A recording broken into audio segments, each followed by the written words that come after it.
Hello, everybody. Hey, look, I'm getting a podcast out on time. That's a change in the positive direction.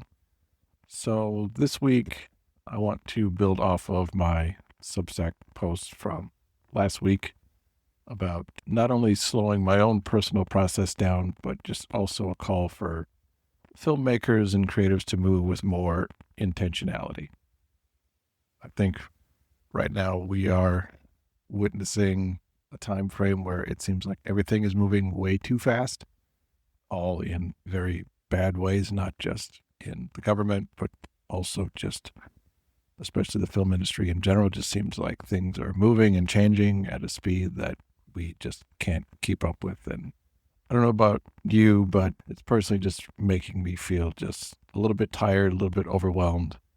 There's lots of different opportunities and platforms out there, and it just feels like our attention is just pulled in so many different directions that it's beginning to be hard to know where to focus. So I think something that we can do, especially in this country, is just slow down and make time for more intentionality, exploring our thoughts more, researching more, refining more, not feeling the need to be constantly doing something and putting ourselves out there.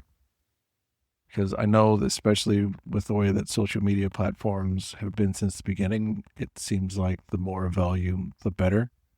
But at least something that I want to do is take time to try to have more impact, try to make things that I'm putting out there better so they can have more of a hold. And I think that can only come with intentional thought. And maybe, especially when it comes to social media platforms, maybe that means posting on less of them. Maybe that means posting less.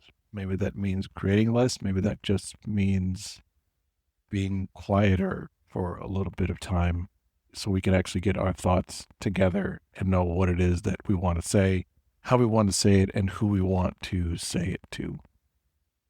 Because I think, again, the way that we've been ingrained with American capitalism, it's just counterintuitive to any kind of art that has meaning.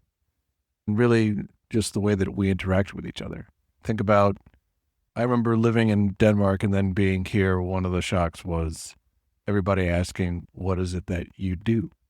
When I came back here from living in Denmark, I was 18. So everybody wanted to know, are you in college? What are you studying? What are you going to major in? What is your profession going to be?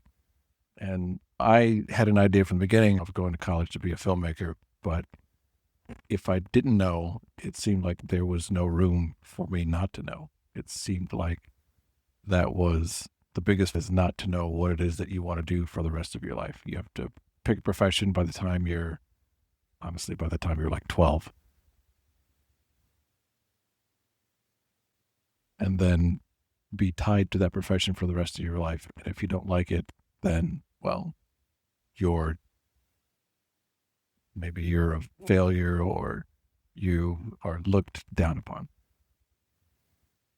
There is a saying that if you find something that you love, you won't work a day in your life.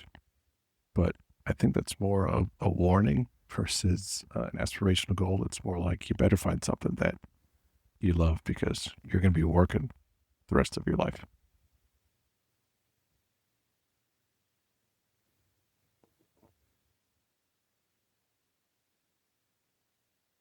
So there's not really room or time for more experimentation or exploration. There's this track of find something that you're interested in and then hurry up and quickly find a way to make money from it, because if you don't, then you're going to be doing something else. You're going to be miserable. But then you take the thing that you actually used to like and you work so hard to monetize it that it can end up actually making you regret turning the thing that you loved into some type of business in the first place. So part of what I'm encouraging other people to do at this moment that I'm going to be doing for myself is taking the time to move slower, not be in such a rush to not only just monetize things, but just always be doing something take more time to make something so that way you actually care about it and you're putting it out there in a way that you're happy to be sharing it and putting it out there versus just trying to use it to make your quarterly numbers or make sure that it makes them as much money as you think it should. Now, granted, filmmaking is an expensive endeavor, and obviously you have to be able to make money off of it so you could make other films. But if money is the primary driver, then that bleeds into the rest of the process. What I'm advocating for is just for everybody to slow their individual processes down and really think about what it is that you want to say, what it is that you want to do, and how you want to move through not only the digital world, but just the world in general. We always go that we don't really have time to think. And I think, especially for filmmakers, if we take more time to think, then that will actually get us further ahead. When you put something out there that shows that you really put a lot of thought and time into this, I think that resonates more versus just constantly putting out thoughts and ideas out there. Now, there are places where you can put out plenty of your thoughts and ideas, and I do encourage people to do that, but save some space to take a little bit of a step back before you just start moving. I know the old saying is build the plane while you're flying it, but if we know anything about that, if you build a plane while you're flying it, it crashes. So I think that metaphor can be thrown away.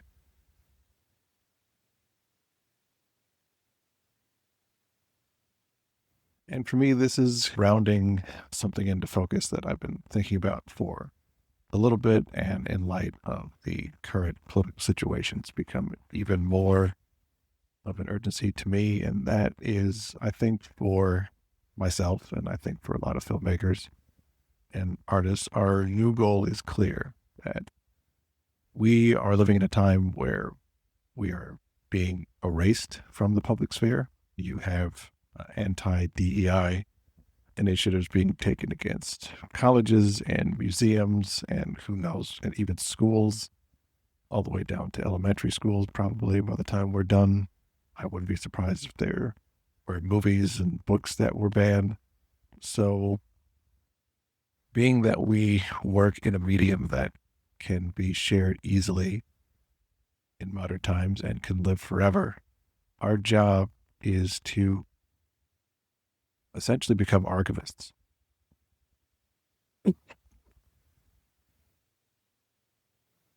Our job is essentially to become archivists, to create an archive of our stories and our culture, to share that with other people so they can share their stories and their culture. And let's talk about the long-term vision of this Blended Future project, which I'll delve more into later on.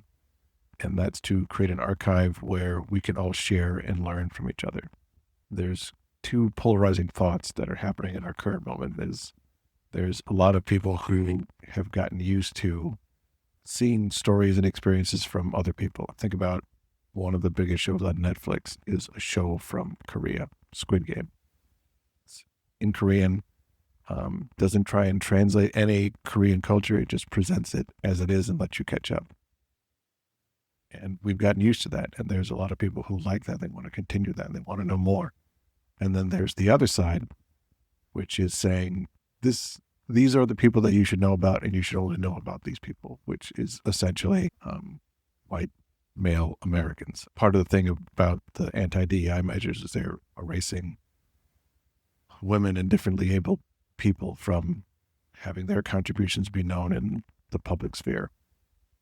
But we know that the best way to move not only a culture, but just humanity forward is for everybody to share their ideas and to have a bunch of different kinds of thoughts and experiences and figure out what's the best way to move forward. So those are the two polar opposites that are fighting against each other. And even though one has power now, if we as filmmakers become archivists and just keep archiving and sharing our power will be greater in the future. And that's where positioning this company that I started to be. Film is one of those art forms that combines a bunch of different art forms together, from painting to written stories to literature.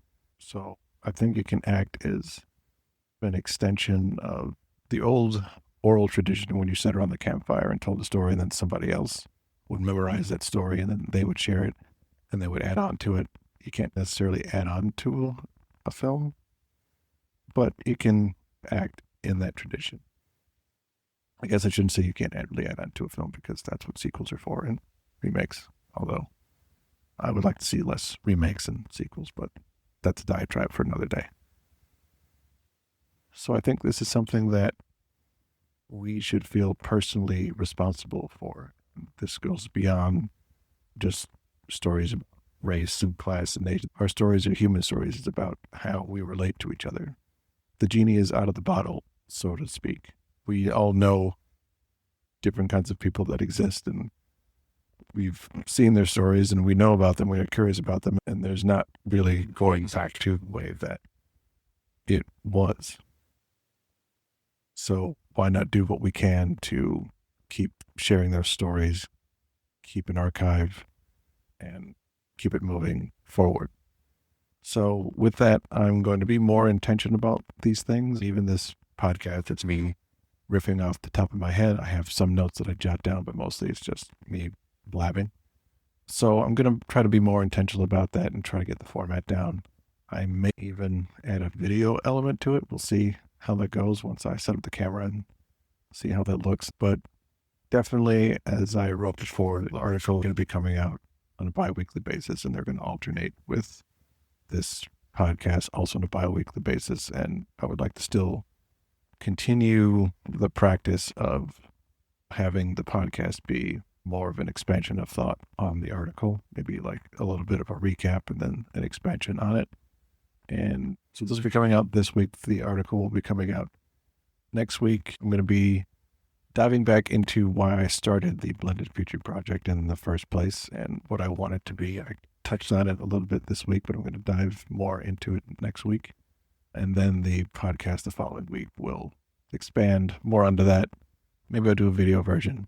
Maybe I'll do a video only. We'll see. We'll see what happens. But I'm taking time to think about how this is going to move forward in a cohesive way. Again, thank you for listening. If you're listening on other platforms, you can subscribe to this and also get the written article on my Substack, which is Maris Lidaka, MarisLidaka.substack.com. Thank you for listening, and I will speak to you in a couple of weeks. Thank you.